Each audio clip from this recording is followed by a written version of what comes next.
Introduction. One November morning in 2004, Theo van Gogh got up to go to work at his film production company in Amsterdam. He took out his old black bicycle and headed down a main road. Waiting in a doorway was a Moroccan man with a handgun and 2 butcher knives. As Theo cycled down the Linnéestraat, Mohammed Bouyeri approached. He pulled out his gun and shot Theo several times. Theo fell off his bike and lurched across the road, then collapsed. Bouyeri followed. Theo begged, "Can't we talk about this?" But Bouyeri shot him 4 more times. Then he took out one of his butcher knives and sawed into Theo's throat. With the other knife, he stabbed a 5-page letter onto Theo's chest. The letter was addressed to me. 2 months before, Theo and I had made a short film together. We called it Submission Part 1. I intended one day to make Part 2. Theo warned me that he would work on Part 2 only if I accepted some humor in it. Part 1 was about defiance, about Muslim women who shift from total submission to God to a dialogue with their deity. They pray, but instead of casting down their eyes, these women look up at Allah with the words of the Quran tattooed on their skin. They tell Him honestly that if submission to Him brings them so much misery, and He remains silent, they may stop submitting. There is the woman who is flogged for committing adultery, another who's given in marriage to a man she loathes, another who's beaten by her husband on a regular basis, and another who's shunned by her father when he learns that his brother raped her. Each abuse is justified by the perpetrators in the name of God, citing the Quran verses now written on the bodies of the women.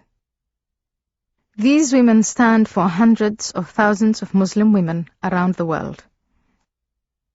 Theo and I knew it was a dangerous film to make. But Theo was a valiant man. He was a warrior, however unlikely that might seem. He was also very Dutch, and no nation in the world is more deeply attached to freedom of expression than the Dutch.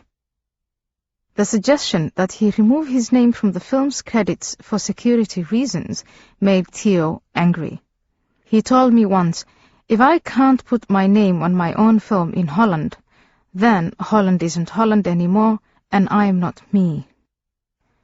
People ask me if I have some kind of death wish, to keep saying the things I do. The answer is no. I would like to keep living. However, some things must be said, and there are times when silence becomes an accomplice to injustice. This is the story of my life. It's a subjective record of my own personal memories, as close to accurate as I can make them. My relationship with the rest of my family has been so fractured that I cannot now refresh these recollections by asking them for help. It's the story of what I have experienced, what I have seen, and why I think the way I do. I've come to see that it's useful, and maybe even important, to tell this story. I want to make a few things clear, set a certain number of records straight, and also tell people about another kind of world and what it's really like. I was born in Somalia. I grew up in Somalia, Saudi Arabia, in Ethiopia, and in Kenya. I came to Europe in 1992, when I was 22, and became a member of parliament in Holland. I made a movie with Theo, and now I live with bodyguards and armored cars. In April 2006, a Dutch court ordered that I leave my safe home that I was renting from the state. The judge concluded that my neighbors had a right to argue that they felt unsafe because of my presence in the building. I had already decided to move to the United States before the debate surrounding my Dutch citizenship erupted. This book is dedicated to my family and also to the millions and millions of Muslim women who have had to submit.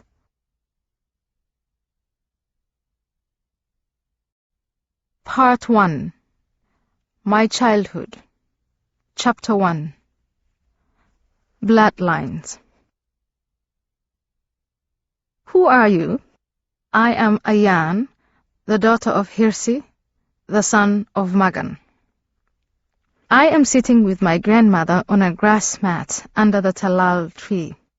Behind us is our house, and the branches of the talal tree are all that shields us from the sun blazing down on the white sand.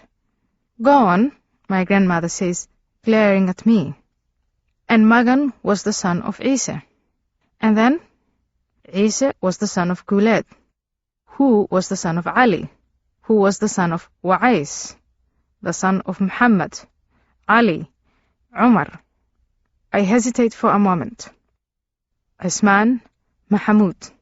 I catch my breath, proud of myself. Bah, asks my grandmother, which concert? Bah Ya'qub, Garabsare. I name the most powerful of Usman Mahmud's wives, daughter of Ya'qub, she of the highest shoulder. My grandmother nods grudgingly. I have done well for a 5-year-old. I have managed to count my forefathers back for 300 years. The part that is crucially important. Usman Mahmud is the name of my father's subclan, and thus my own. It's where I belong, who I am. Later, as I grow up, my grandmother will coax and even beat me to learn my father's ancestry 800 years back to the beginning of the great clan of the Darod. I am a Darod, a Harti, a Macherten, and Usman Mahmud. I am of the consort called the Higher Shoulder. I am a Magan. Get it right, my grandmother warns, shaking a switch at me.